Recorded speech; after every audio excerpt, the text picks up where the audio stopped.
बात्या दाना क्षयक्षति आकलन पर आसिब केंद्रीय टीम आसंता 24 तारिख में आसिब केंद्रीय टीम 27 जाए ओडिशार प्रभावित जिलागुड़िक बुली देखिबे। एने राजस्व मंत्री सुरेश पुजारी सूचना देइछंती। भारत सरकार जुग्म सचिव पीके राय नेतृत्व में 7 जणिया टीम आसिबे। 25 तारिख में भद्रक बालेश्वर और केन्द्रापड़ा जाई स्थिति देखिबे।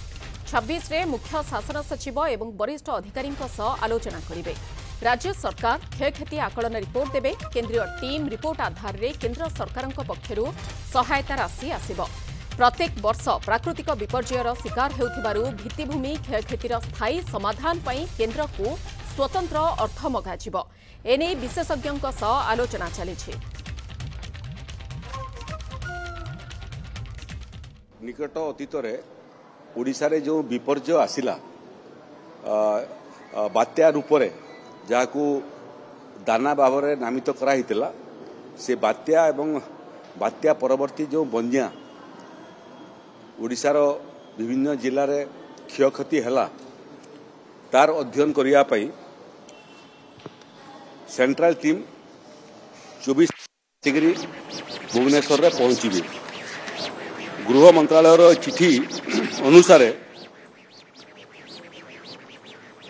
श्री पीके राय जॉइंट सेक्रेटरी गृह मंत्रालय दिल्ली तांको नेतृत्व में 7 जणिया इंटर मिनिस्ट्रियल सेंट्रल टीम आसी भुवनेश्वर में 24 तारीख दिन पहुंचे।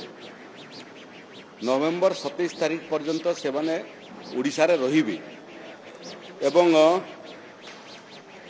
से माने पहुंचला परे 25 तारीख दिन से माने भद्रक बालेश्वर एवं केन्द्रापड़ा ये तीनोटी जिला को 3 भाग में विभक्त होकर जीवे क्षयक्षतिर अध्ययन करने।